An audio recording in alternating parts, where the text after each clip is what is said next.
Tú lavas los platos, vieja. El vino es para mamá. Esas palabras cayeron en medio del comedor, como un vaso que se rompe contra el piso de mosaico. Eran las 2:14 de la tarde del domingo y había 17 personas sentadas alrededor de esa mesa. 17 personas que se quedaron en silencio al mismo tiempo, con los tenedores suspendidos en el aire mirándome. Y yo solo bajé los ojos y vi mis nudillos. Los mismos nudillos que habían cosido miles de metros de tela, que habían apretado agujas de madrugada mientras mi hijo dormía, que habían cargado bolsas del mercado, que habían tallado ropa con jabón de lavandería para que esa familia nunca le faltara nada. Y hubo un momento, uno solo, en que levanté la vista hacia mi hijo. Rodrigo, mi hijo, el que yo parí con una hemorragia que casi me costó la vida. El que yo saqué adelante cosiendo uniformes escolares hasta la 1 de la madrugada durante años. Él me miró y no dijo nada. Solo giró la cabeza hacia su plato y siguió comiendo como si yo no estuviera ahí. Eso fue lo que me rompió. No las palabras de Verónica. Fue ese silencio de mi hijo. Si alguna vez en tu vida sentiste que las personas que más amaste te miraron y eligieron no verte, quédate, porque lo que hice esa tarde y lo que traje conmigo cuando volví horas después a esa misma casa, cambió todo. Y cuando digo todo, lo digo en serio. Hay una decisión que tomé ese día que ninguno de ellos pudo deshacer, y hoy te la voy a contar completa. Me llamo Patricia Morales, tengo 61 años, y durante 40 de esos años fui la mujer que sostuvo a una familia entera con hilo, aguja y silencio. Y si llegaste hasta aquí, quiero pedirte algo antes de seguir. Suscríbete al canal si todavía no lo has hecho y deja tu me gusta en este video. Y cuéntame algo más. ¿Desde qué ciudad, desde qué país me estás escuchando ahora mismo? Escríbelo en los comentarios. Me sorprende cada vez que descubro hasta dónde llegan estas palabras y quiero saber que hay alguien del otro lado escuchándome.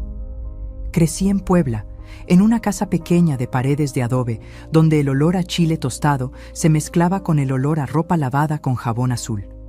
Mi mamá cosía, mi abuela cosía, y yo aprendí a coser antes de aprender a escribir mi nombre completo. No porque me lo obligaran, sino porque cuando veía cómo una tela sin forma se convertía en algo que alguien usaba con orgullo, sentía que yo también tenía un lugar en el mundo.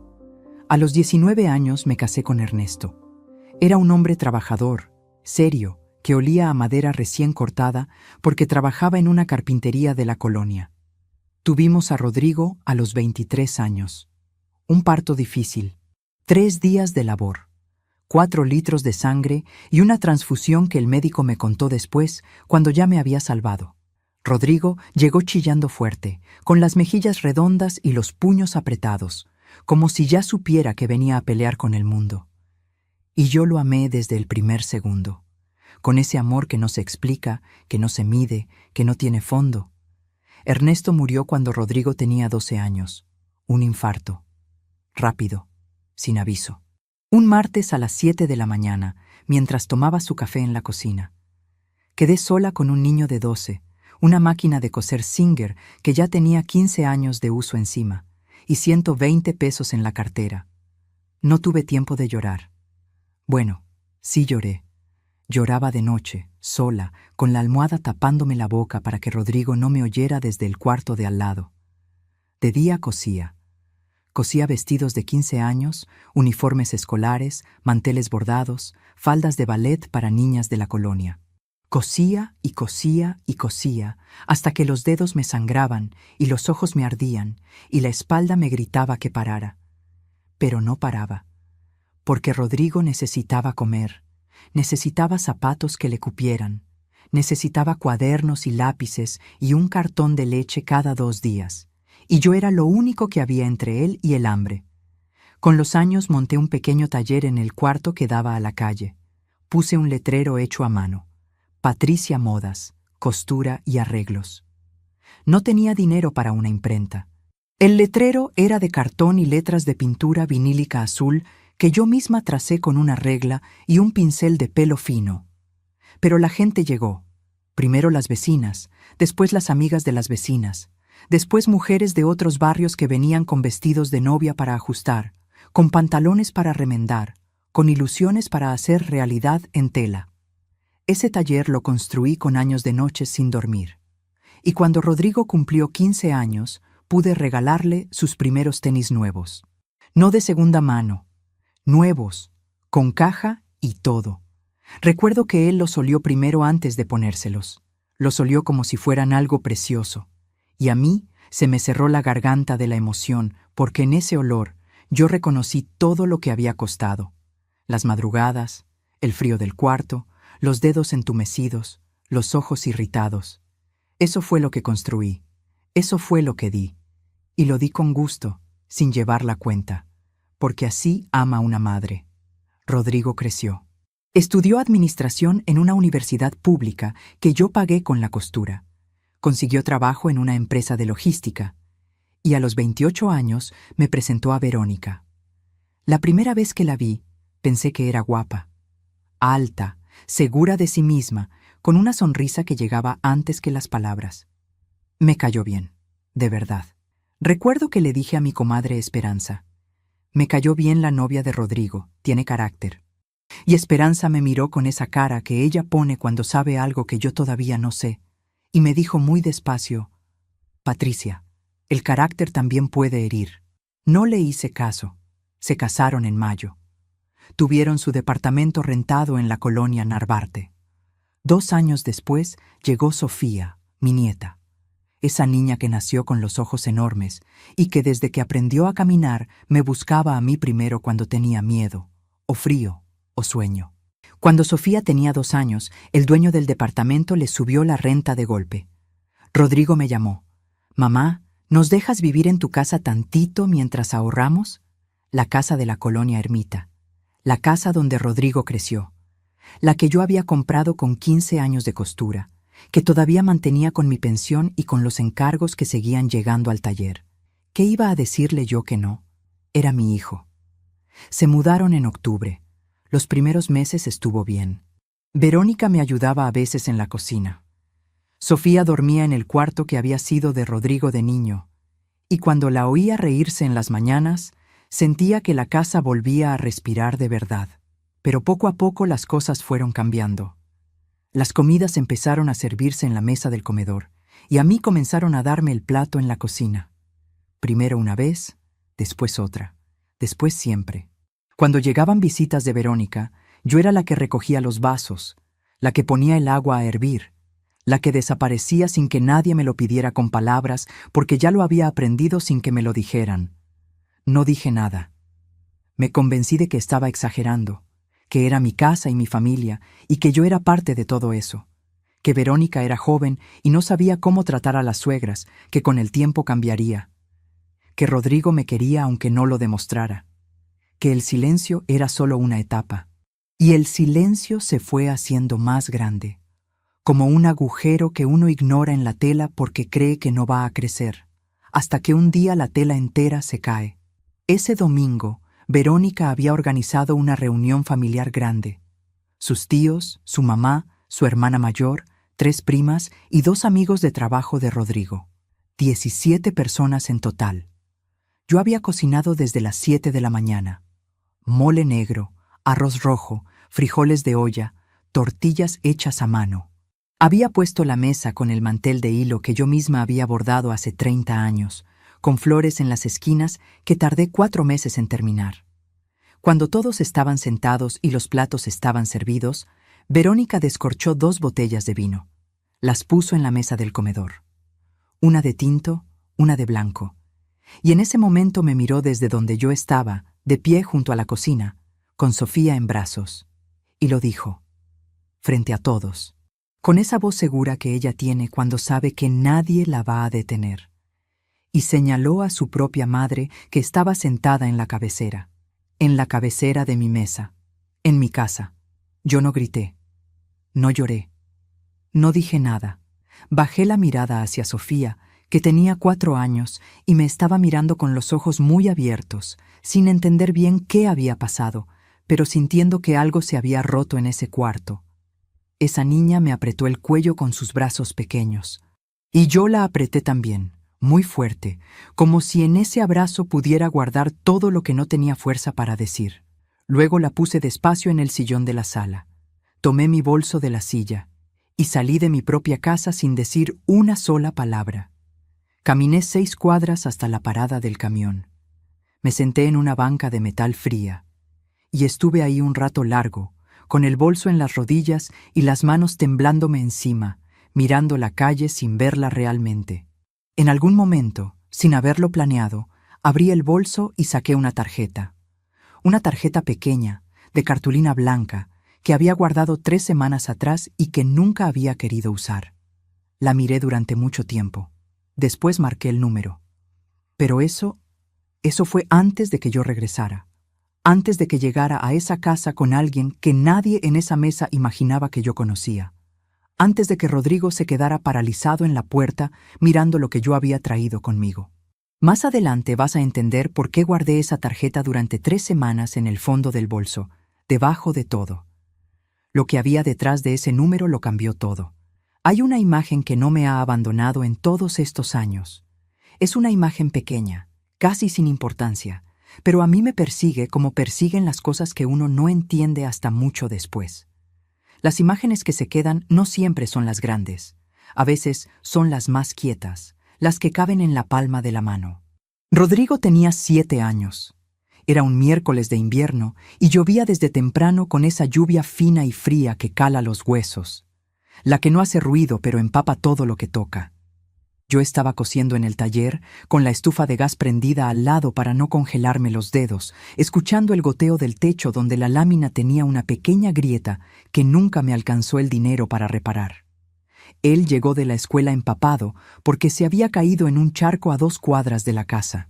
Entró corriendo, llorando, con el pantalón gris del uniforme todo sucio de lodo y las rodillas raspadas, con el cabello pegado a la frente y los zapatos chorreando agua sobre el piso de mosaico. Se me tiró encima sin decir nada. Solo lloró contra mi cuello mientras yo lo sostenía y le pasaba la mano por el cabello mojado y frío, sintiendo cómo su cuerpo pequeño iba dejando de temblar poco a poco. No dije nada tampoco. Lo abracé nada más. Lo abracé con esa clase de abrazo que no busca resolver nada, que solo busca decir aquí estoy. El ruido de la lluvia contra el techo de lámina llenó todo ese silencio. En ese momento pensé, este niño me necesita más que el aire, y yo lo necesito a él de la misma manera. Este amor que siento ahora mismo es lo más real que ha existido en mi vida, lo más verdadero, lo único que no podría explicarle a nadie que no lo haya sentido. No sabía que ese niño de 7 años mojado y asustado se iba a convertir en el hombre que un día elegiría no verme frente a 17 personas. No lo sabía porque nadie puede saber esas cosas. Y tal vez es mejor así. Tal vez si lo hubiéramos sabido, ninguno de nosotros habría podido amar a nuestros hijos con esa entrega tan completa, tan sin reservas. Nadie sabe esas cosas. Uno no puede saberlas. Y sin embargo, a veces me pregunto si algo de lo que yo hice o no hice sembró una semilla que yo misma no alcancé a ver crecer. Una semilla que yo regué sin saber que la estaba regando, en los gestos pequeños, en los silencios, en las decisiones que tomé creyendo que estaba haciendo lo correcto. Esa pregunta me ha quitado el sueño muchas noches. Me ha tenido sentada en la oscuridad del cuarto mirando el techo, repasando años enteros, como quien repasa las páginas de un libro que ya no puede cambiar, pero tampoco puede dejar de leer. ¿Será que fui yo? ¿Será que lo malcrié sin darme cuenta? ¿Será que al darle todo sin pedirle nada a cambio, le enseñé que podía recibirlo todo sin agradecer nada? ¿Será que el amor que no pone límites también enseña a no reconocerlos? No lo sé. Todavía no lo sé del todo. Pero sí sé lo que hice. Y sé lo que no hice. Y esas 2 cosas pesan diferente. Las 2 conviven en mí. Las 2 son mías. Después de que Ernesto murió, me convertí en 2 personas al mismo tiempo. De día era la madre fuerte, la que no lloraba frente a Rodrigo, la que le preparaba el desayuno y le revisaba la mochila y le decía, «Vas a estar bien, mi amor», con una voz que no temblaba. La que llegaba a la cama cada noche sintiéndose vacía, pero que al día siguiente volvía a levantarse porque no había otra opción. De noche era la mujer que se sentaba en el borde de la cama, con los pies en el piso frío, mirando la pared, preguntándose cómo iba a pagar la luz ese mes, cómo iba a pagar las tortillas, cómo iba a mantener en pie ese mundo que parecía sostenido solo por mi voluntad de que no se cayera. En esa época, mi vecina doña Carmen me regaló un radio de pilas, uno de esos radios viejos de plástico café con la antena doblada a la mitad que solo agarraba bien 2 estaciones. Tenía una pegatina decolorada de una Virgen de Guadalupe en un costado que ya casi no se distinguía de tanto que se había borrado. Yo lo ponía en la cocina mientras cosía de noche. Me hacía compañía. A veces pasaban valses, a veces radionovelas, a veces solo la estática del radio llenando el cuarto como un zumbido que no decía nada, pero que tampoco dejaba el silencio entero. Pero era algo. Era una voz que no pedía nada y no juzgaba nada. Y en esa época eso valía más de lo que parece. A Rodrigo le gustaba ese radio. Se paraba junto a mí cuando era chico y movía la antena hasta que encontraba alguna canción que le gustara, con esa concentración seria que ponen los niños cuando hacen algo que les parece importante. Después bailaba solo en la cocina con los brazos abiertos, riéndose de sí mismo, mientras yo cosía. Y yo me reía también. Me reía de verdad, con ganas, de ese modo que limpia algo adentro. Esos momentos eran ligeros como papel, como pequeños respiros en medio de todo lo demás. Cuando Rodrigo cumplió 16 años, ese radio desapareció. Nunca supe si se lo llevó alguien o si simplemente se cayó y se rompió, y yo no me di cuenta entre tanto trabajo. Un día estaba y otro día ya no estaba, y uno se da cuenta de esas ausencias solo cuando ya no hay manera de remediarlas. Pero recuerdo que la cocina se sintió más silenciosa después. Un silencio distinto, más quieto, más permanente. La preparatoria la pagué con uniformes escolares por mayor. Conseguí un contrato con 3 escuelas de la colonia y una del barrio vecino. 4 colores distintos de tela, 4 cortes distintos, temporadas de agosto y de enero que me dejaban sin dormir una semana entera. Cosía desde las 6 de la mañana hasta pasada la medianoche, con la espalda encorvada sobre la máquina, calculando metros y botones y cierres, llevando la cuenta en una libreta de cuadros que guardaba en el cajón de la mesa. En agosto de cada año, mis dedos quedaban en carne viva de tanto cortar. Me los vendaba con esparadrapo y seguía cosiendo. No había de otra. Nunca había de otra. Rodrigo me veía llegar al cuarto con los dedos vendados y a veces me preguntaba si me dolían. Le decía que no. Era mentira, pero era una mentira de las que no hacen daño. Una mentira para que él pudiera estudiar tranquilo sin cargar con mi cansancio encima. Para que él pudiera ser solo un muchacho que estudia, sin tener que ser también el hijo que se preocupa. Ahora me pregunto si debía haberle dicho la verdad. Tal vez si hubiera visto el cansancio, lo habría valorado distinto. Tal vez si yo no hubiera cargado todo sola y en silencio, él no habría aprendido que yo podía cargar todo sola y en silencio para siempre. Que había una mujer en esa casa que tenía la capacidad infinita de aguantar, sin quejarse, sin cobrar, sin esperarlo. Pero una madre hace lo que hace, y lo hace con lo que sabe en ese momento, con el amor que tiene y con el miedo que carga. Eso también tengo que recordármelo, porque si no me lo recuerdo, la culpa se vuelve un peso que no tiene fondo. La universidad fue lo más caro. 4 años en una institución pública, pero con transporte, libros, materiales y una colegiatura que subía cada semestre sin aviso y sin explicación, como si los números no tuvieran que ver con nadie de carne y hueso. Saqué un crédito en la caja de ahorros del barrio. Lo pagué en 36 meses con intereses que me quitaban casi una quinta parte de lo que ganaba. 36 meses calculando a mano cuánto me quedaba, separando los billetes en sobres distintos. Luz, comida, transporte, cuota. No le dije a Rodrigo del crédito hasta que ya estaba pagado. No quería que se sintiera en deuda. No quería que el amor viniera con precio. Eso también fue un error. No porque el amor tenga precio, sino porque cuando uno oculta el sacrificio, el otro no lo ve. Y lo que no se ve, no existe. No puede agradecerse lo que se desconoce. No puede valorarse lo que nunca tuvo forma ni nombre. El día que Rodrigo se graduó, me puse el vestido azul marino que yo misma había cosido con tela que compré en la calle Palma. Lo cosí en 2 noches, entre cansancio y emoción, midiendo y midiendo hasta que quedara exacto, con botones forrados y todo, con el dobladillo recto y los hombros bien puestos. Era el vestido más bonito que yo había tenido en años, y me lo había hecho yo misma porque no había dinero para comprar uno, pero sí había voluntad para hacerlo. Cuando lo vi parado en el escenario con su toga y su birrete, con ese diploma en la mano y esa sonrisa que era exactamente la sonrisa de cuando tenía 7 años, se me cerró el pecho de emoción. Lloré sin vergüenza. Lloré con todo. Y cuando bajó del estrado y me buscó entre la gente, caminando entre todos hasta que me encontró, me abrazó fuerte y me dijo al oído: «Gracias, mamá. Esto es tuyo también». Eso lo guardo todavía, esas 5 palabras. Las guardo en algún lugar adentro donde no llegan las palabras malas. Un lugar que ella no alcanzó a tocar, por más que lo intentara.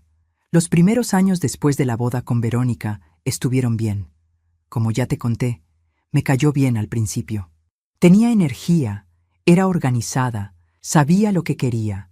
Hablaba directamente, miraba a los ojos, decía las cosas sin rodeos. Yo respeté eso. La primera Navidad que pasaron en mi casa, ella llevó un postre hecho con sus propias manos, una carlota de limón que quedó perfecta, y me preguntó cómo hacía yo el ponche.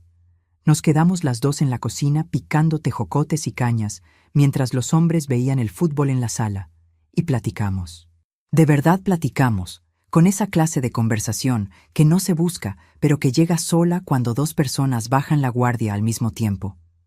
Me contó de su mamá, de su infancia en Monterrey, de lo mucho que había trabajado para conseguir lo que tenía. Pensé que había algo real ahí, algo en lo que apoyarnos. Un comienzo. No sé exactamente cuándo cambió. Los cambios de esa clase no tienen un momento exacto. Son como la humedad que entra por una grieta.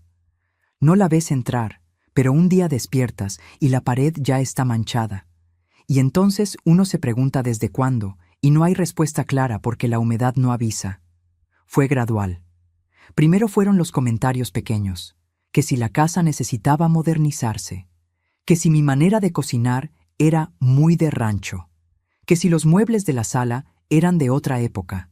Los decía con una sonrisa, con esa ligereza que hace que uno no sepa bien si molestarse o reírse. Yo los escuché y no dije nada. Me dije a mí misma que era su manera de expresarse, que era joven, que no lo decía con mala intención. Me convencí de eso muchas veces, más de las que debí. Después vinieron las decisiones que se tomaban sin preguntarme.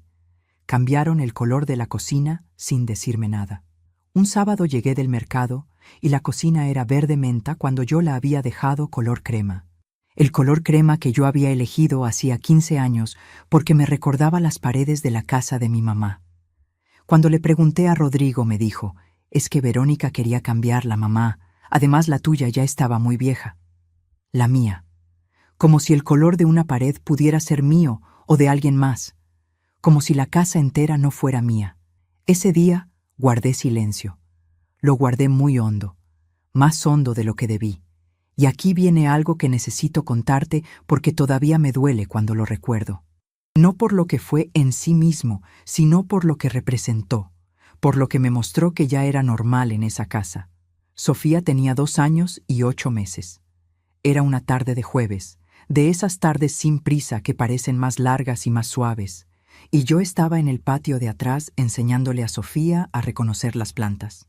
Le mostraba la planta de epazote que yo tenía en una maceta de barro roja, la misma maceta que había sido de mi mamá, que había hecho el viaje de una casa a otra durante décadas sin romperse, y Sofía la tocaba con los deditos con mucho cuidado, como si supiera que era algo delicado, como si los niños pequeños supieran más cosas de las que uno cree.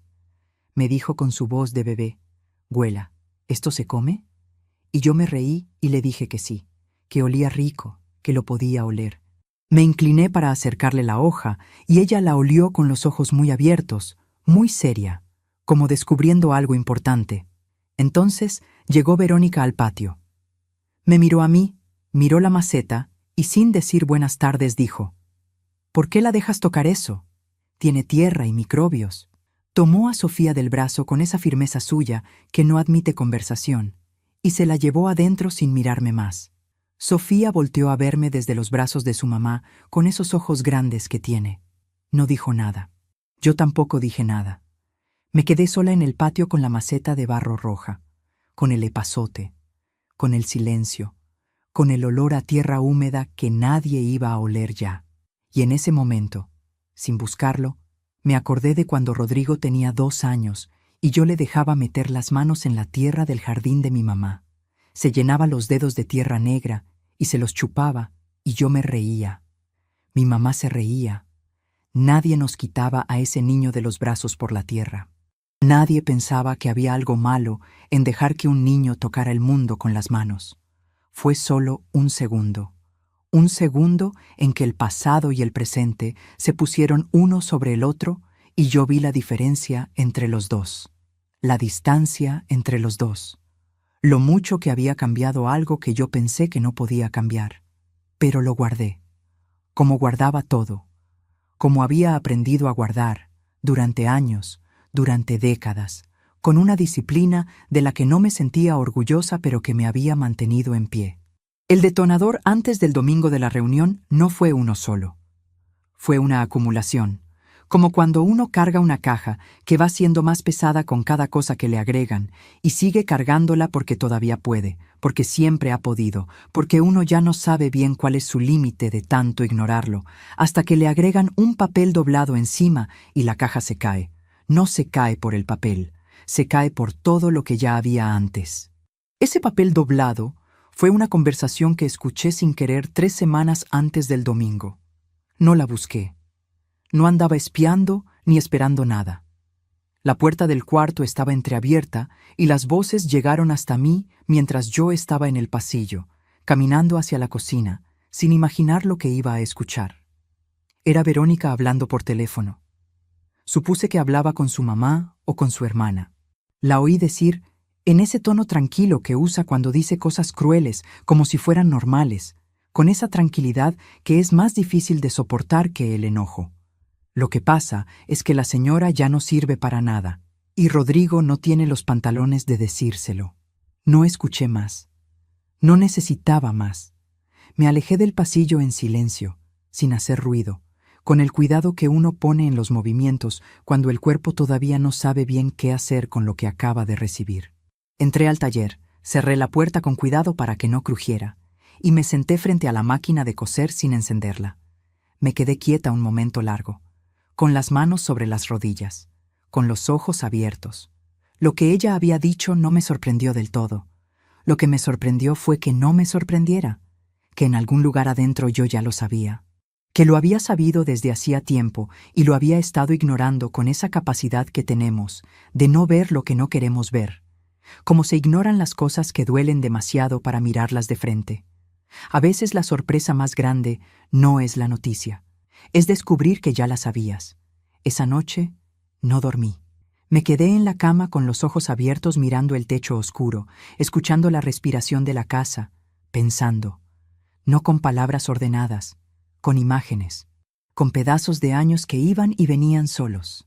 Abrí el bolso y saqué del fondo una tarjeta pequeña de cartulina blanca que me había dado el licenciado Fuentes semanas antes, cuando fui a renovar unos papeles del taller. Él me la había dado casi de pasada, con esa amabilidad discreta de quien ofrece ayuda sin hacerlo sentir como una carga, diciéndome que si alguna vez necesitaba orientación sobre algún asunto de propiedad, que lo llamara sin pena. La había guardado sin saber bien por qué, sin pensar que la fuera a necesitar. Debajo de mi cartera, debajo de todo, en el fondo, como se guardan las cosas que uno no quiere ver pero tampoco quiere tirar. La tuve en la mano esa noche un rato largo.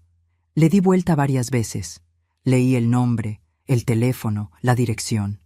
Después la metí de nuevo al fondo del bolso.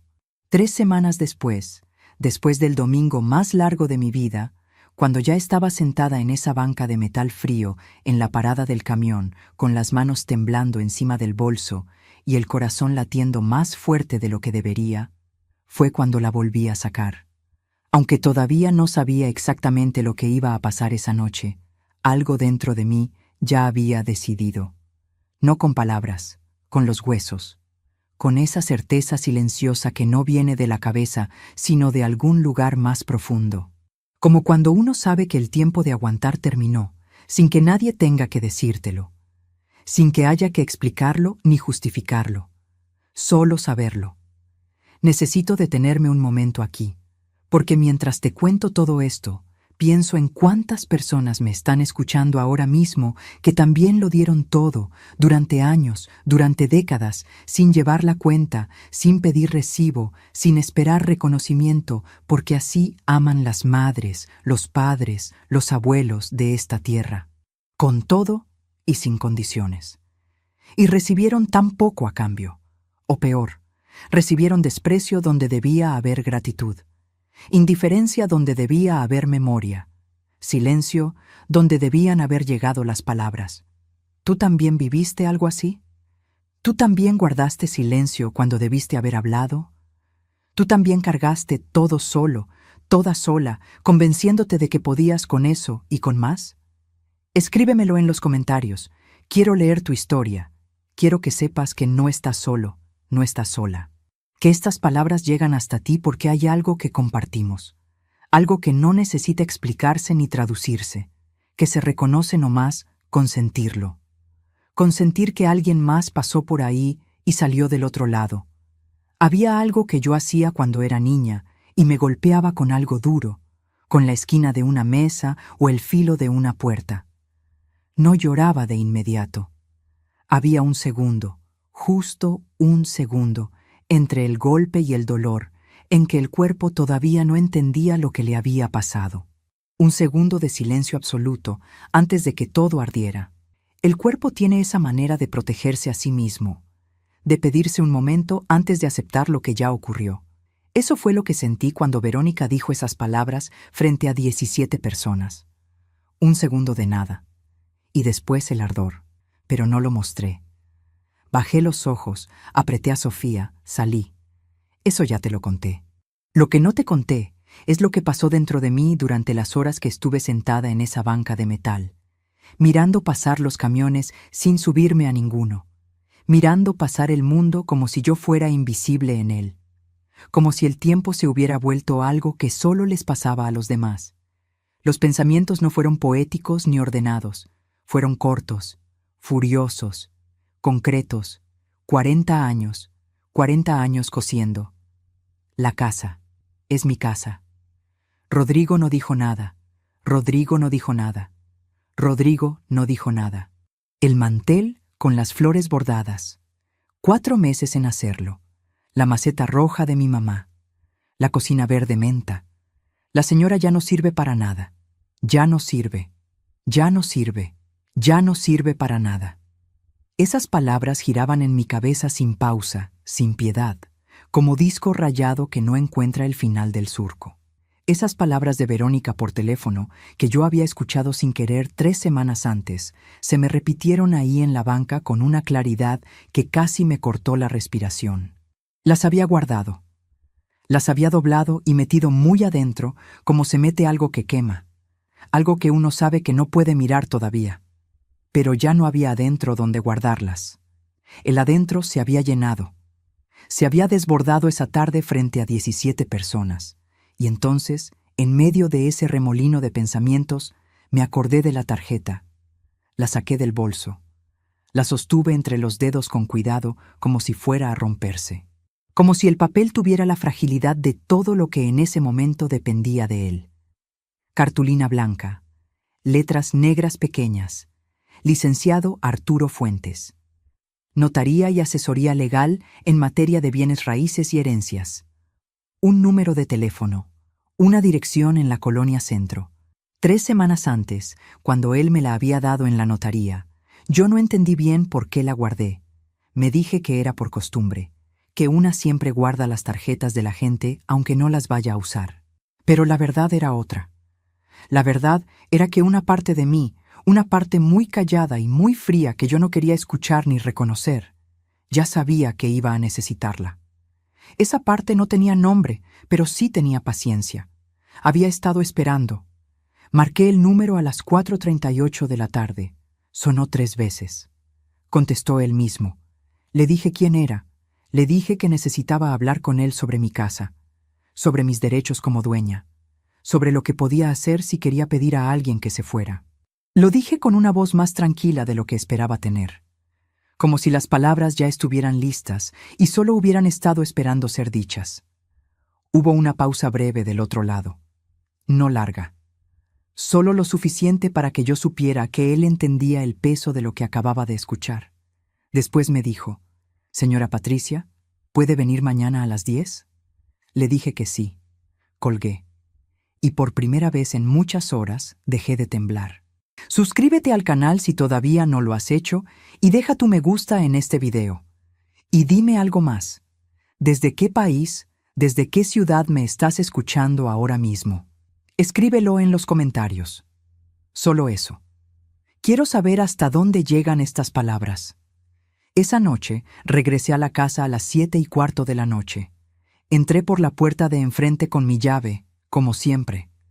Con la misma llave que yo había usado durante décadas, la llave de la casa que era mía. En la sala estaban Rodrigo y Verónica viendo la televisión. Los dos se giraron cuando me oyeron entrar. Verónica me miró un segundo exacto, y volvió a ver la pantalla como si yo fuera alguien que no valía la pena sostener con la mirada. Rodrigo se paró del sillón. «Mamá, ¿dónde estabas?» Estábamos preocupados. No dije nada de dónde había estado. Solo lo miré. Lo miré de una manera que no era enojo ni era llanto. Era otra cosa. Era algo que yo tampoco había tenido antes en los ojos. Y algo en mi cara debió haberle dicho algo porque él no siguió preguntando. Se quedó parado en medio de la sala sin saber bien qué hacer con las manos, con esa torpeza de los hombres grandes cuando se sienten pequeños y no tienen palabras para explicarlo. Fui directo al cuarto de Sofía. Ella estaba dormida ya. Me senté en el borde de su cama un momento, en la oscuridad tibia del cuarto, escuchándola respirar. Esa respiración pausada y segura que solo tienen los niños que se sienten completamente a salvo. Olía a jabón de bebé y a las galletas que le gustaban. Le acomodé la cobijita sin despertarla. Le di un beso muy despacio en la frente, apenas rozándola, con cuidado de no interrumpirle el sueño. Me quedé ahí un momento más de lo necesario, porque a veces uno necesita quedarse donde es querido antes de enfrentar lo que viene. Después me fui a mi cuarto. Cerré la puerta. No con el seguro, porque nunca cerraba con seguro en mi propia casa. Nunca había necesitado hacerlo. Pero sí la cerré. Me senté en la silla del cuarto, la silla de madera tallada que había sido de mi mamá, la que tenía el respaldo un poco chueco desde que me la heredó, pero que yo nunca quise cambiar porque tenía la forma exacta de sus años. Me quedé quieta en la oscuridad un rato largo. No lloré, ya no había lágrimas. Las lágrimas son para cuando uno todavía tiene esperanza de que algo cambie con el llanto. Esto ya era distinto. Solo había una cosa que se había asentado dentro de mí como el polvo después de que cesa el viento. Una cosa quieta y fría y muy clara. Yo no era una visita en mi propia casa. Yo era la dueña.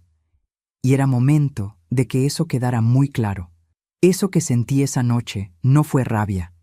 La rabia es caliente y ciega y grita y rompe cosas. Esto era distinto.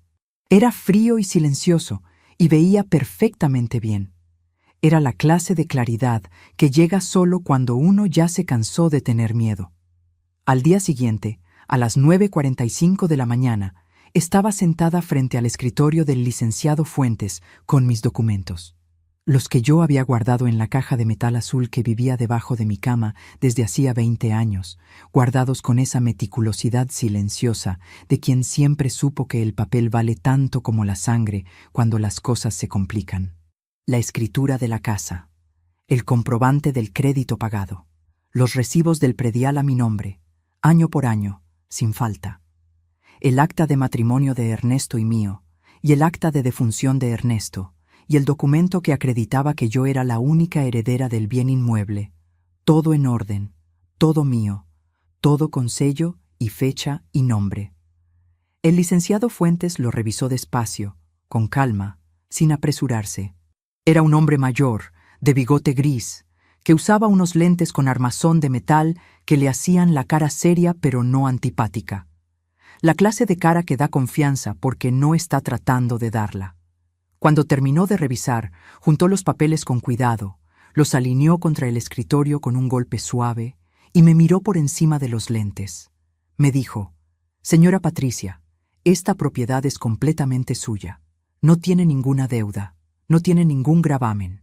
Usted puede pedir que cualquier persona desocupe el inmueble en cualquier momento, con un aviso legal de 30 días.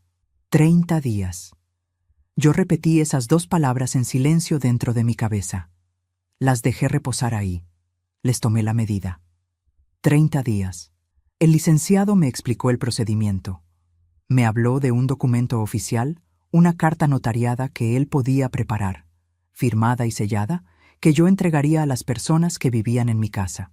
A partir de ese momento, tendrían 30 días para desocupar voluntariamente, con todas las formalidades que la ley exige, con toda la seriedad que merecía lo que yo había construido sola. Le pregunté cuánto costaba el trámite. Me dijo el precio. Tenía ese dinero.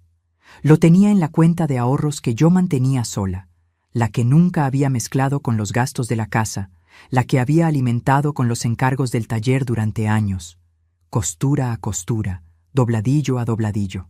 Una cuenta pequeña, discreta, que era solo mía y que nadie en esa casa sabía exactamente cuánto tenía. No porque yo fuera astuta, sino porque nadie me lo había preguntado. Y lo que nadie pregunta, nadie lo conoce. Le dije que adelante. Salí de esa notaría a las 11:20 de la mañana con un recibo en la mano y una cita para recoger el documento 3 días después. Caminé por la calle del centro con el sol en la cara. Hacía un poco de frío todavía, ese frío de mañana que se va quitando despacio, que uno casi agradece porque le recuerda que está vivo y que tiene piel. Los puestos del mercado estaban abiertos y olía a pan recién hecho y a flores de cempasúchil que alguien vendía en cubetas de plástico amarillo en la esquina, ese amarillo tan intenso que parece que se enciende solo. Me detuve frente a ese puesto de flores. Las miré un momento. Las miré como quien mira algo que reconoce sin saber de dónde. Compré un ramo pequeño, 4 flores, no para nadie en particular, para mí, solo para mí. Sin explicación y sin destinatario. Fue la primera vez en muchos años que compré algo solo para mí sin pensarlo 2 veces, sin calcular si podía, sin preguntarme si había algo más urgente en qué gastar ese dinero, sin pedirle permiso a nadie, ni siquiera a mí misma. Y caminé de regreso al camión con mi ramo de cempasúchil en la mano, sin apurarme, sin explicarle a nadie a dónde había ido ni de dónde venía. Con ese paso que tiene la gente cuando ya tomó una decisión y ya no le pesa. Ahora bien, tener ese documento en mi poder era solo el primer paso, porque yo todavía no había decidido exactamente qué iba a hacer con él, si lo iba a usar, cómo, cuándo, sola o acompañada, si iba a hablar primero con Rodrigo, si iba a darle la oportunidad de hacer lo correcto antes de que yo tuviera que hacerlo por mí misma. Y aquí es donde la historia se pone más complicada. Porque yo tenía un arma, pero todavía no sabía si tenía el valor para usarla. Porque una cosa es tener la razón, y otra cosa es tener la fuerza de actuar con ella cuando la persona frente a ti es alguien a quien amaste desde antes de que naciera. ¿Tú crees que tenía ese valor? ¿Tú qué habrías hecho? Esa pregunta me la hice durante 3 días. 3 días en que seguí cocinando, seguí cosiendo, seguí doblando la ropa y barriendo el patio y abrazando a Sofía cuando me la cruzaba en el pasillo, como si nada hubiera cambiado por fuera, aunque por dentro ya todo era distinto. 3 días en que Rodrigo me miraba de reojo sin decir nada, con esa expresión de quien sabe que algo se rompió, pero no sabe bien qué ni cómo repararlo. Y Verónica se movía por la casa como si el domingo no hubiera pasado, como si las palabras que había dicho frente a 17 personas se hubieran evaporado solas en el aire. Pero las palabras no se evaporan, se quedan, pegadas en las paredes, pegadas en los muebles, pegadas en el mantel bordado que yo había puesto en esa mesa con tanta ilusión, con 4 meses de dedos y de noches. Las palabras se quedan, aunque nadie las repita, especialmente esas. El documento lo recogí el miércoles. Lo saqué del sobre con cuidado. Lo leí una vez de principio a fin, y después lo puse en el sobre de la caja de metal azul. Lo cerré. Lo metí debajo de la cama, en el mismo lugar donde había guardado los papeles de la casa durante 20 años. El mismo lugar donde yo sabía que estaba todo lo que era mío, aunque a veces me olvidara de decírselo al mundo.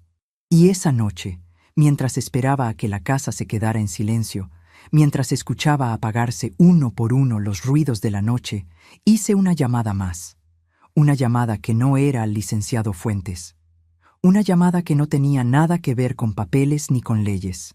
Una llamada a alguien que yo no había contactado en más de 2 años. Alguien a quien la vida y la distancia y el orgullo de ambas partes habían dejado en silencio demasiado tiempo. Alguien que, cuando supo lo que estaba pasando, no me preguntó nada más, no me pidió explicaciones, no me hizo esperar. Me dijo sin dudar: Patricia, yo llego cuando me digas. Esa persona era la última que Rodrigo esperaba ver entrar por esa puerta. Y lo que pasó cuando llegó, eso lo cambia todo. Pero antes de contártelo, necesito que sepas cómo fueron esos 3 días adentro de esa casa. Lo que vi, lo que oí. Lo que aprendí sobre mi propio hijo en 72 horas, que valen más que 30 años de creerle ciegamente. Porque a veces uno necesita ver a alguien con los ojos que ya saben la verdad para poder verlo por primera vez. Los 3 días siguientes a mi visita al licenciado Fuentes fueron los más extraños de mi vida, porque yo cargaba un secreto que pesaba como un sobre de manila grueso metido dentro del pecho, caliente y constante, y nadie en esa casa lo sabía. Nadie podía ver que algo había cambiado. Y esa distancia entre lo que se veía y lo que era real me resultaba al mismo tiempo agotadora y de alguna manera extraña, poderosa. Seguía siendo todo como siempre. Me levanté a las 6:15, como cualquier día, con el mismo despertador de siempre, el mismo frío del piso antes de encontrar los guaraches. Calenté agua para el café, saqué el pan, puse la mesa, doblé la servilleta en el mismo lugar de siempre, todo igual por fuera, todo distinto por dentro. Cuando Rodrigo bajó a desayunar a las 7:45, lo encontró todo listo como siempre. Me miró un momento desde el marco de la puerta con esa cara que él pone cuando no sabe bien qué está pensando. Esa cara que tiene desde niño y que yo aprendí a leer mejor que ninguna otra. Y se sentó sin decir nada. Durante el desayuno estuvimos en silencio. No un silencio tenso, no exactamente. Era más como el silencio de 2 personas que tienen mucho que decirse y ninguna de las dos se encuentra por dónde empezar. Un silencio con peso, con historia, con cosas flotando debajo que ninguno de los dos quería tocar todavía. Verónica bajó después. Se sirvió café sin mirarme, con esa costumbre ya tallada de ignorar mi presencia, como se ignora un mueble que ya no se nota. Tomó su taza y se fue al cuarto a terminar de arreglarse. Eso ya era costumbre desde hacía tiempo. Pero esa mañana, por primera vez, yo no sentí el pellizco en el estómago que solía sentir cuando ella hacía eso. El pellizco que me había acompañado durante años, pequeño y puntual, como un reloj mal ajustado.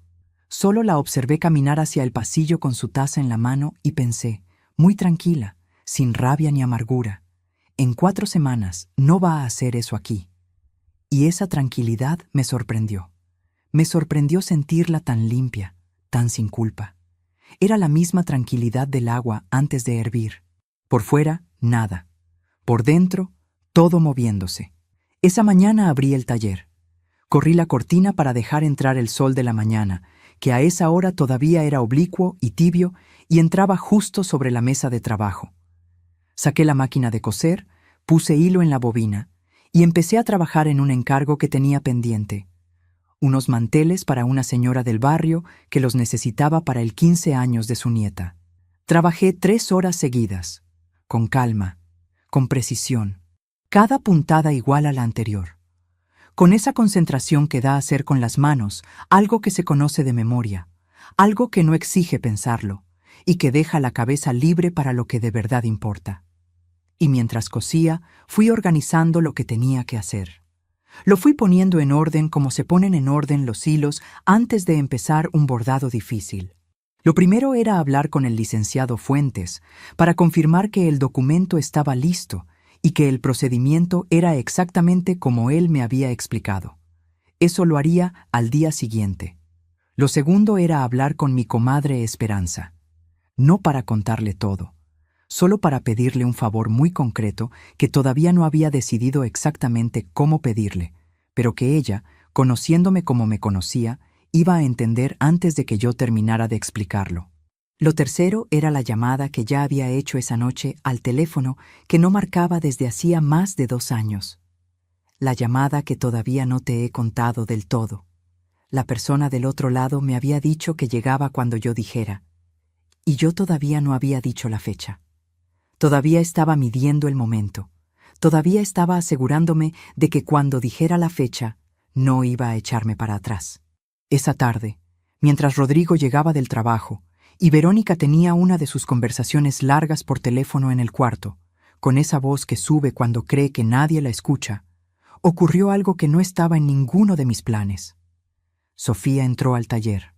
Así, sin tocar, como siempre hacía, con esa confianza silenciosa que tienen los niños cuando saben que en un lugar son bienvenidos sin condiciones. Se paró junto a la máquina de coser y me miró trabajar un momento. Tenía una galleta de animalitos en la mano, a medias, y los labios llenos de migajas. Me miró con esa atención completa que solo los niños muy pequeños y los animales saben tener. ¿Güela? Dime, mi amor, ¿por qué estás triste? Me detuve. Apagué la máquina. La miré. ¿Quién te dijo que estoy triste? Nadie. Lo vi yo sola. 4 años. 4 años tenía esa niña y ya veía lo que los adultos de esa casa no se molestaban en ver. Lo que nadie se había tomado el trabajo de preguntarme en semanas, me lo preguntaba ella en 5 palabras, de pie junto a mi máquina de coser, con una galleta a medias en la mano. Me acerqué, le limpié las migajas de los labios con el pulgar, despacio, sintiendo la suavidad de esa piel que todavía no sabe lo que es el cansancio, y le dije, no estoy triste, mi amor, estoy pensando. Ella me estudió la cara un momento más, con esos ojos enormes que tiene, y que no dejan pasar nada, con la misma seriedad con que los niños evalúan las cosas cuando todavía no saben que se supone que deben disimular.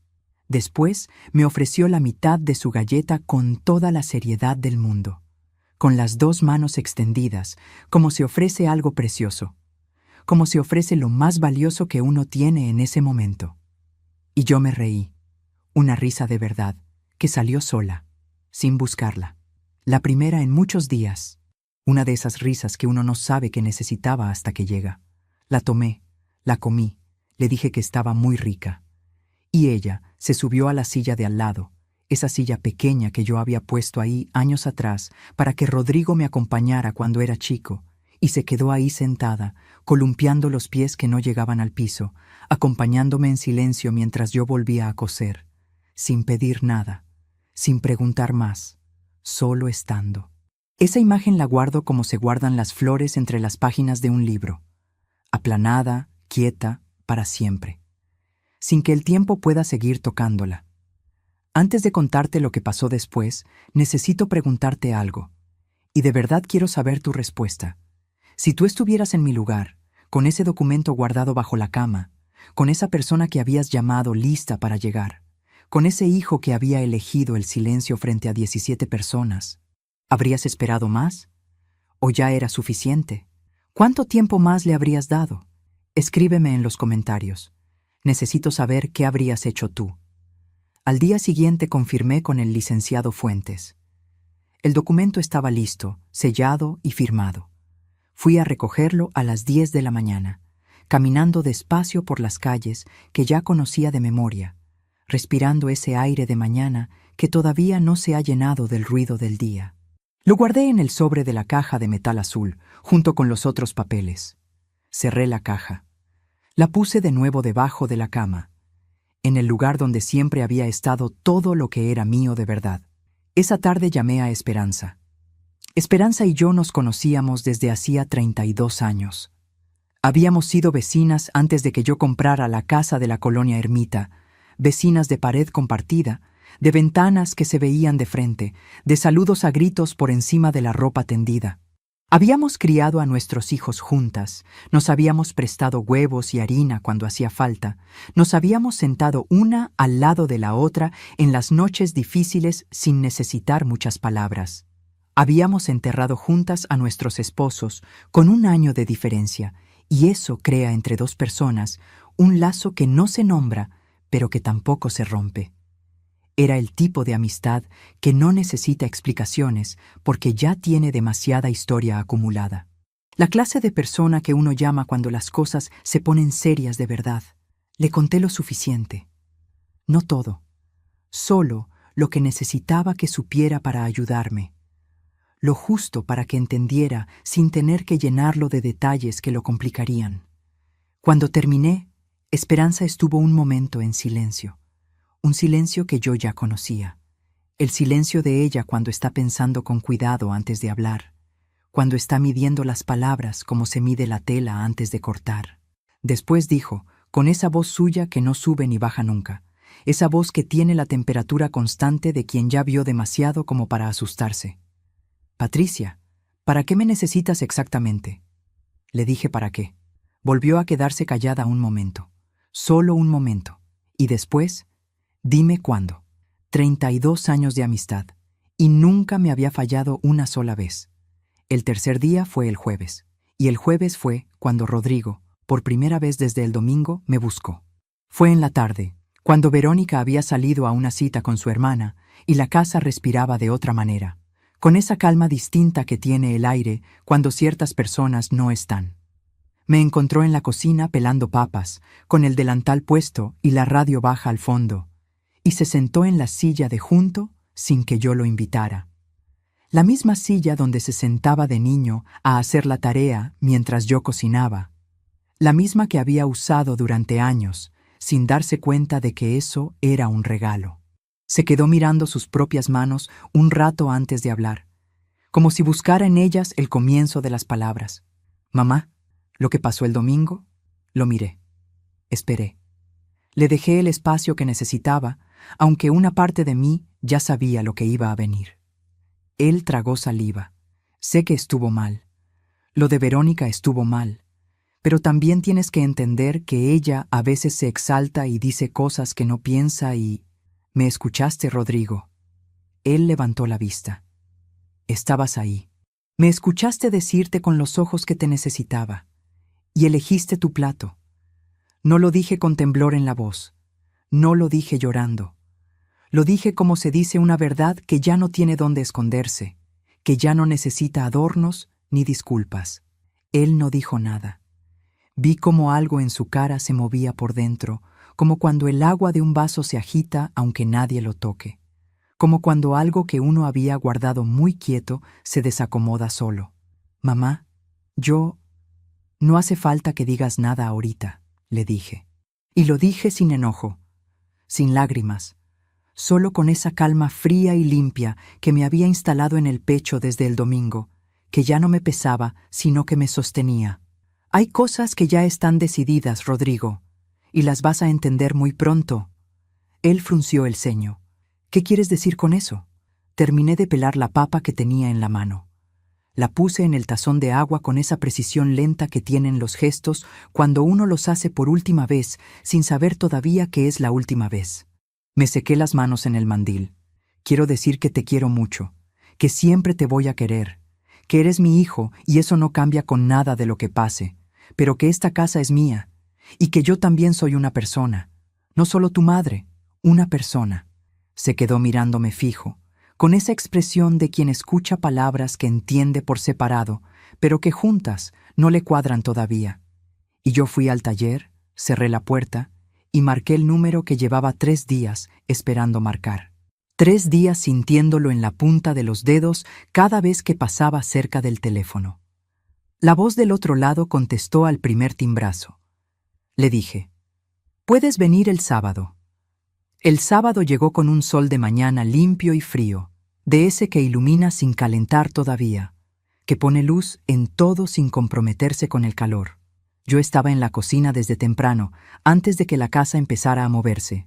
Había hecho café de olla, con canela y piloncillo, el que tarda más, pero que llena toda la casa de olor desde que uno lo pone en el fuego, el que huele a domingo de antes, a casa de mi mamá, a mañanas que uno recuerda sin saber exactamente cuándo fueron. Tenía las manos tranquilas, el cuerpo tranquilo, esa tranquilidad que ya no era esfuerzo ni disciplina, sino convicción, la tranquilidad de quien ya decidió y ya no necesita convencerse más. A las 11 de la mañana sonó el timbre. Rodrigo estaba en la sala leyendo el periódico, de ese modo distraído con que se lee cuando uno está esperando algo sin saber qué. Verónica estaba arriba todavía, con su rutina de mañana que siempre duraba más de lo que debía. Yo fui a la puerta yo misma, sin apurarme, midiendo cada paso, y la abrí con la misma mano que había abierto esa puerta durante décadas. Y ahí estaban. El licenciado Fuentes, con su traje gris y sus lentes de armazón de metal, con un portafolio negro en la mano y esa expresión profesional y tranquila de quien sabe exactamente lo que hace y no necesita anunciarlo. Y a su lado, Esperanza, con su bolsa de mano color vino y esa mirada suya que no se asusta de nada, que ha visto demasiado como para que la vida todavía la sorprenda. Y detrás de ellos, de pie en la banqueta, con una maleta de ruedas pequeña y el cabello blanco recogido, con los ojos húmedos pero la espalda derecha, con esa dignidad que da tener muchos años y haberlos vivido de frente, estaba el tío Bernardo, el hermano mayor de Ernesto, el único familiar de mi esposo que quedaba vivo, el hombre que cargaba en la cara los mismos rasgos de Ernesto, la misma forma de la frente, la misma manera de inclinar la cabeza cuando lo miraban, y que por eso dolía y consolaba al mismo tiempo.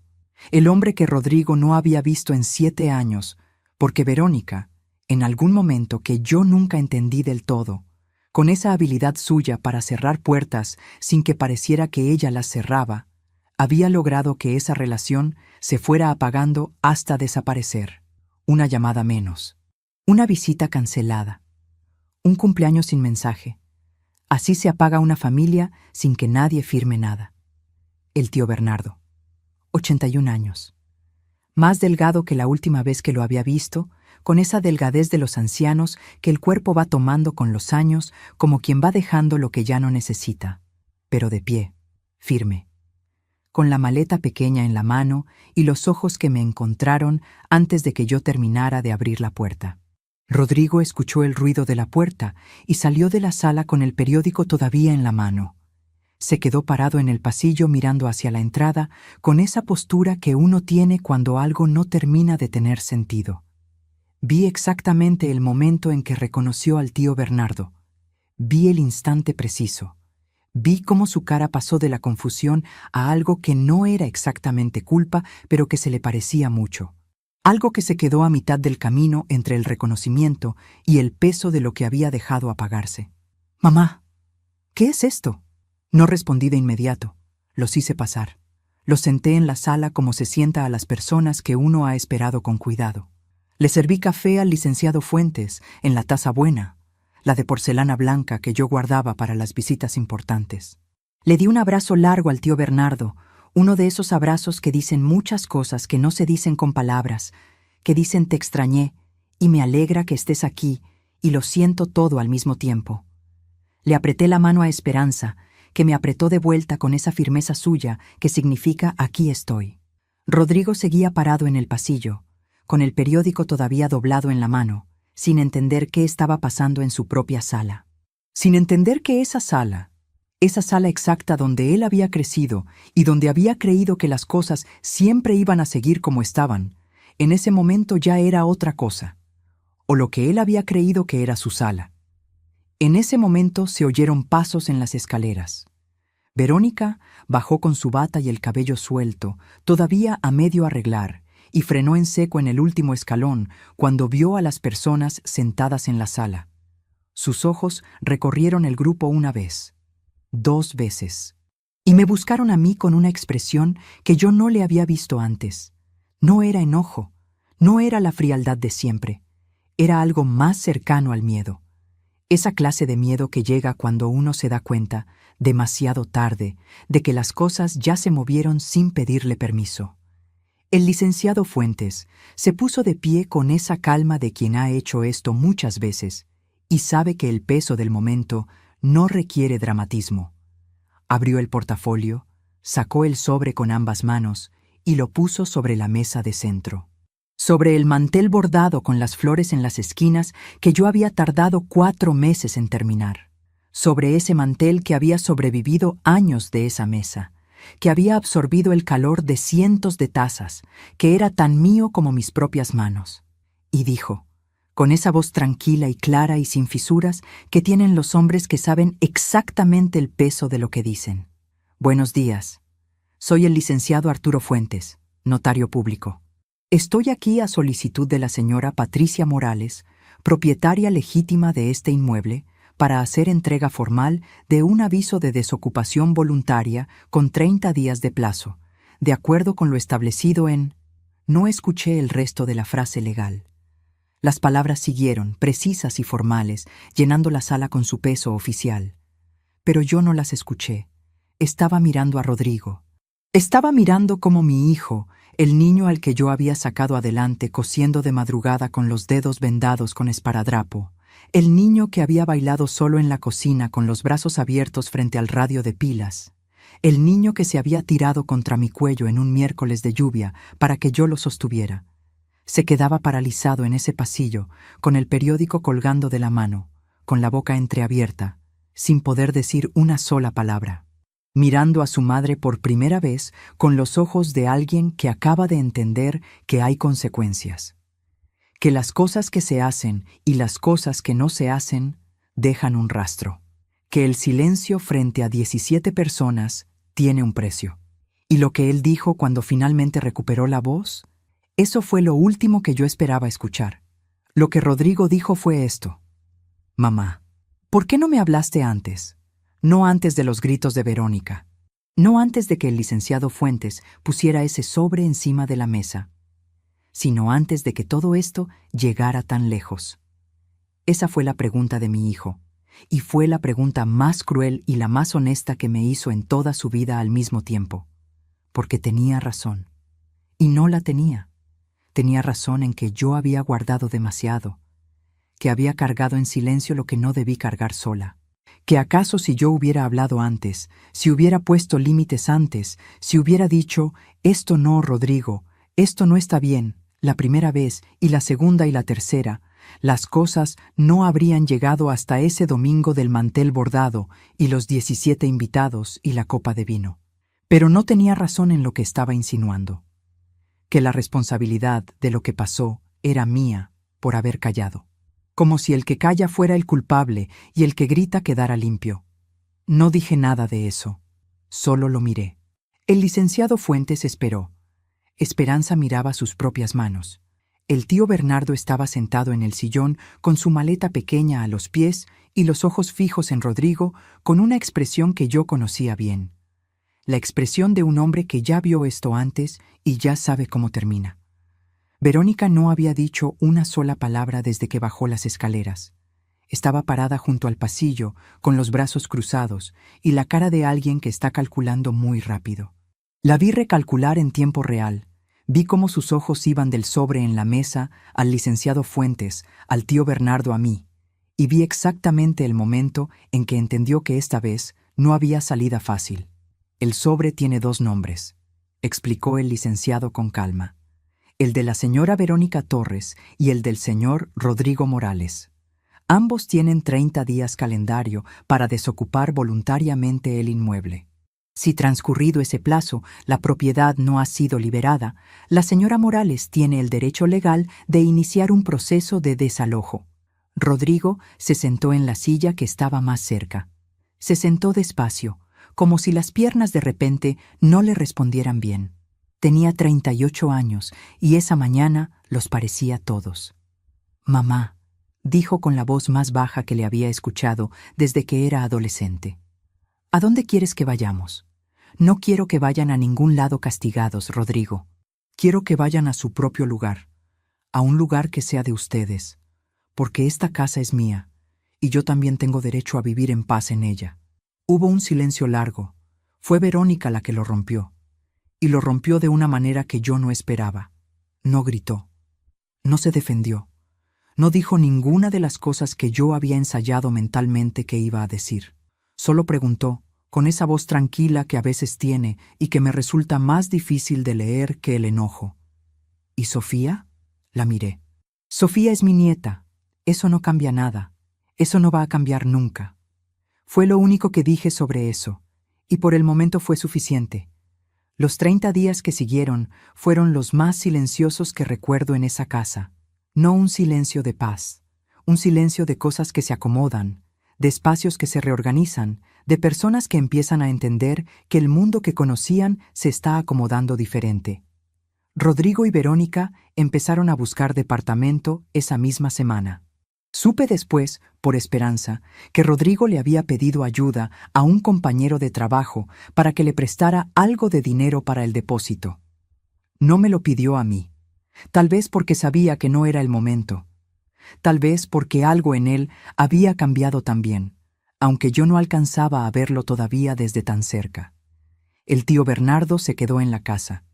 Eso también era parte de lo que yo había planeado. Había 3 cuartos. Uno era el mío. Uno había sido el de Rodrigo, donde ahora dormía Sofía. Y uno había estado cerrado durante meses porque Verónica lo había convertido en bodega. El tío Bernardo lo desocupó en una mañana, lo limpió él mismo sin pedir ayuda y lo acomodó con sus cosas. Tenía pocas, una maleta, 3 fotografías enmarcadas, un rosario de madera oscura y una radio de pilas. Una radio de pilas. Cuando la vi en su cuarto, en la mesa de noche, con la antena levantada, sentí algo que no supe nombrar en ese momento. Después entendí que era continuidad. Como si un hilo roto, hace muchos años, se hubiera vuelto a anudar. Los primeros días después de que Rodrigo y Verónica se fueron los más raros de mi vida. No difíciles, raros. Porque yo había vivido sola antes, sí, pero hacía tanto tiempo que había olvidado cómo se sentía. La primera mañana me levanté a las 6:15 por costumbre y fui a la cocina a poner el café. Y estuve ahí parada frente a la estufa encendida, con la olla del agua en la mano, y de repente me di cuenta de que podía poner exactamente la cantidad de agua que yo quisiera. No para 4 personas, para mí, y para el tío Bernardo, que bajaba a las 7, que tomaba el café sin azúcar y sin canela, y que desayunaba sin hablar mucho porque era un hombre de pocas palabras de mañana. Puse el agua, puse la canela, porque era mi café y lo quería con canela. Eso fue todo. Nada grande. Nada dramático. Una olla de agua con canela en la estufa de mi cocina de mi color crema que yo misma había elegido. Pero sentí algo ahí adentro que se acomodó como se acomoda una vértebra cuando uno lleva mucho tiempo cargado. Las primeras semanas hubo cosas que me costaron más de lo que esperaba. Había hábitos pegados tan hondo que no sabía que los tenía hasta que ya no eran necesarios. Escuchar pasos en las escaleras y tensar el cuerpo. Esperar que llegara alguien a decirme algo que hacer. Disculparme por estar en mi propia sala. Comer deprisa para poder levantar los platos antes de que alguien los mirara con impaciencia. Esos reflejos tardaron en irse. No se van de un día para otro. Se van despacio. Cómo se va el dolor de una herida que ya cerró, pero que todavía duele cuando cambia el tiempo. Pero se fueron yendo. A los 15 días fui a la tienda de telas de la calle Palma. Una tienda donde yo había comprado tela durante más de 30 años. Donde me conocían por nombre, donde la señora del mostrador siempre me preguntaba para qué era el encargo. Esa tarde no había encargo. Fui sin encargo. Fui a tocar telas porque me gustaba tocarlas, porque siempre me había gustado y nunca me había permitido ir solo por eso. Estuve ahí una hora larga. Pasé la mano por sedas y popelinas y damascos y terciopelos. Olí el olor de tela nueva, que es uno de los olores que más me gustan en el mundo. Y al final compré 1,5 metros de lino color ocre sin tener ningún plan todavía para él. Solo porque era bonito y me lo merecía. Lo traje a casa, lo doblé, Lo puse en el cajón del taller encima de los otros materiales, y fue la primera compra sin explicación que hice en muchos años. Rodrigo me llamó a los 16 días. Habían encontrado un departamento en la colonia Doctores, a 20 minutos de la casa. 2 cuartos. Rentado. Con 1 año de contrato. Me lo dijo con la voz de alguien que está reportando información, no buscando aprobación. Le dije que me alegraba. Le pregunté si Sofía estaba bien. Me dijo que sí. Hubo un silencio corto. Después me dijo que los domingos, si yo quería, él podía traer a Sofía a verme. Le dije que sí. Que con gusto. Ese domingo llegaron los 3. Rodrigo, Verónica y Sofía. Yo había hecho sopa de fideo y chuletas de puerco y arroz rojo. Pusimos la mesa del comedor. Los 4. Y el tío Bernardo. Verónica habló poco, pero ayudó a poner los platos sin que nadie se lo pidiera, sin que yo se lo pidiera. Solo los tomó de la cocina y los fue poniendo, uno por uno, en silencio. No dije nada, no hice ningún comentario. Solo lo noté y lo guardé. Sofía comió sentada junto a mí como siempre, con su plato pequeño y su cuchara que todavía sostenía raro y sus preguntas de 4 años que no tenían pausa. Güela, ¿por qué el arroz es rojo si el jitomate es más anaranjado? Güela, ¿el tío Bernardo duerme aquí siempre? Güela, ¿puedo ir a ver tu máquina de coser? Le dije que sí a todo, como siempre. Después de comer, cuando los adultos tomaban café en la sala, yo llevé a Sofía al taller. Le mostré el 1,5 metros de lino color ocre que había comprado sin plan. Le pregunté qué creía ella que podíamos hacer con él. Ella lo tocó muy seria, como había tocado el epazote en la maceta de barro roja aquella tarde de jueves. Lo apretó entre los dedos chiquitos. Olió el extremo del rollo. «Un vestido para mí», dijo. «Con olanes». Me reí. Le dije que sí, que con olanes. Eso fue todo, pero eso fue todo lo que hacía falta. Esa tarde, cuando ya se iban, Rodrigo se quedó parado un momento en la puerta. Los demás ya habían salido. Solo él y yo en el umbral, con la luz de la tarde entrando por la banqueta y Sofía jalándole la mano desde afuera. Me miró, y sin decir nada, sin un discurso, sin ninguna de las palabras que yo había imaginado que algún día me diría, hizo algo que no esperaba. Estiró la mano, no para darme un apretón formal, para darme la llave de repuesto de la casa que yo misma le había dado hacía 3 años cuando se mudaron. La llave que él había tenido en su llavero todo ese tiempo y que ahora ponía en mi palma, con cuidado, sin soltarla del todo hasta que yo la cerrara en el puño. No dijo nada. Yo tampoco. La cerré en el puño y la sostuve ahí, caliente del calor de su bolsillo, mientras lo veía alejarse por la banqueta con su familia. Cerré la puerta. Me quedé sola en el pasillo con esa llave en la mano. Y por primera vez en muchos años sentí que el peso que cargaba no era el de las cosas que había tenido que hacer, era el de las cosas que ya no tendría que cargar más. Han pasado 14 meses desde aquel sábado en que el licenciado Fuentes puso el sobre encima del mantel bordado. 14 meses. Y a veces me parece que fue otra vida, y a veces me parece que fue ayer. Hoy es domingo. Domingo de febrero. Con ese sol que en Puebla a mediodía todavía calienta, aunque el aire de la mañana haya estado frío. Tengo el taller abierto y la máquina de coser encendida, pero no estoy cosiendo todavía. Estoy sentada junto a la ventana con una taza de café, mirando el patio. El epazote de la maceta de barro roja creció tanto en estos meses que tuve que podarlo en diciembre. Ahora está otra vez verde y tupido, moviéndose un poco con el aire que entra por la barda. El tío Bernardo ya no está aquí. Se fue en octubre, de madrugada, tranquilo, en su cama, con sus 3 fotografías enmarcadas en la mesa de noche y su rosario entre los dedos. Fue una muerte buena, si es que eso existe. El médico dijo que no sufrió. Yo creo que sí sufrió, pero hacia adentro, como sufren los hombres de esa generación que aprendieron que el dolor no se muestra. Lo extraño cada mañana cuando bajo a la cocina y ya no está él sentado en la silla de junto, tomando su café negro sin azúcar y sin canela, leyendo el periódico del día anterior porque el del día era más caro, y él nunca perdió la costumbre de ahorrar, aunque yo le decía que no hacía falta. Me dejó algo. No en papel, no en documento.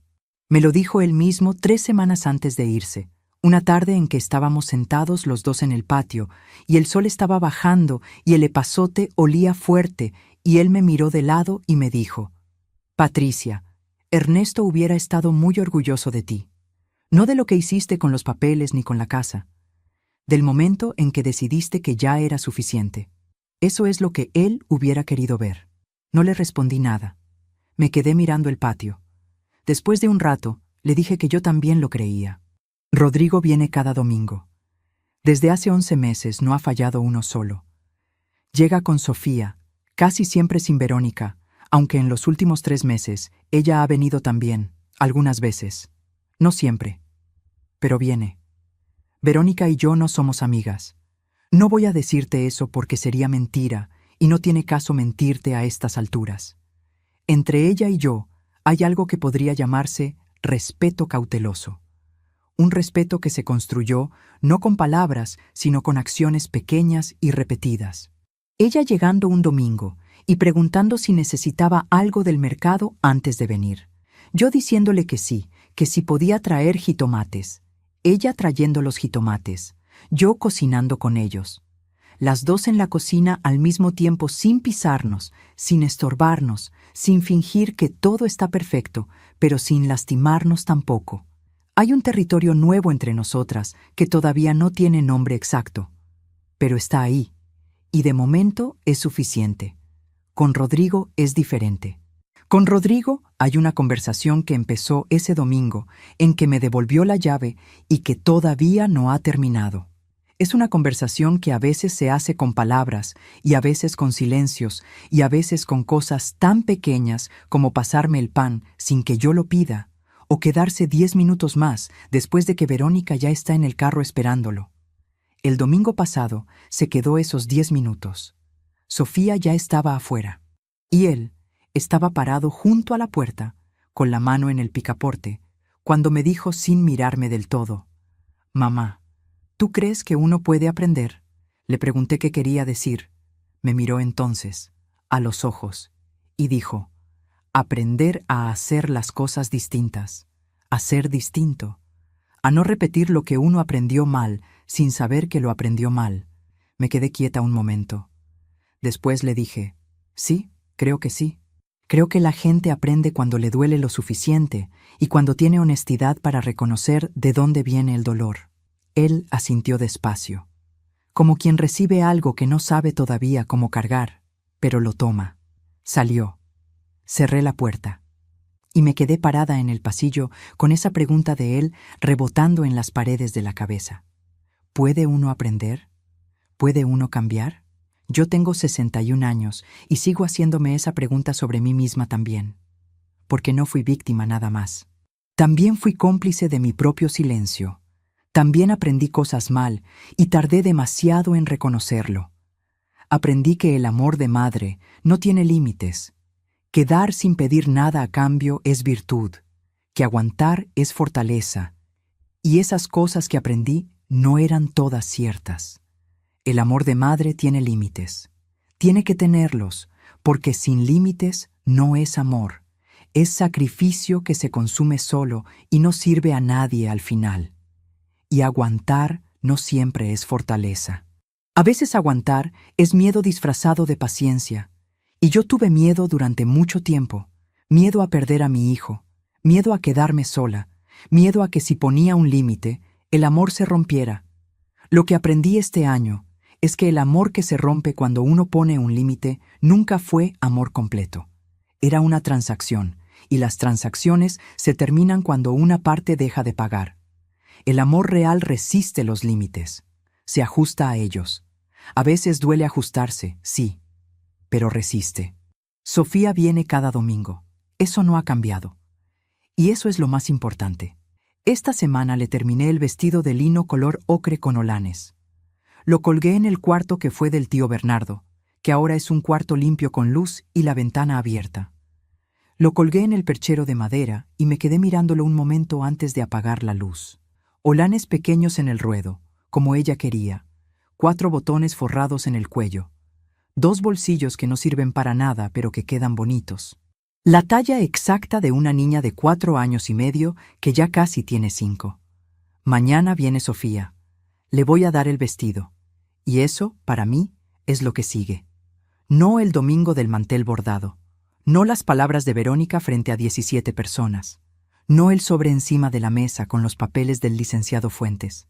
Lo que sigue es el vestido de lino color ocre, los solanes, los botones forrados, los ojos enormes de esa niña cuando vea que lo que le prometí existe de verdad y está esperándola colgado en un perchero de madera. Eso es lo que uno construye cuando decide que ya fue suficiente. No solo recupera lo que era suyo, empieza, despacio, a construir lo que todavía no ha sido. Yo tengo 61 años y siento, por primera vez en mucho tiempo, que lo que viene todavía no ha pasado, que hay cosas que todavía no sé de mí misma, que la historia no terminó, que la historia, en realidad, apenas está encontrando su forma. Si esta historia te tocó algo por dentro, si en algún momento mientras escuchabas sentiste que estabas oyendo algo que tú también viviste, o callaste, o guardaste demasiado tiempo, quiero pedirte que dejes tu me gusta en este video.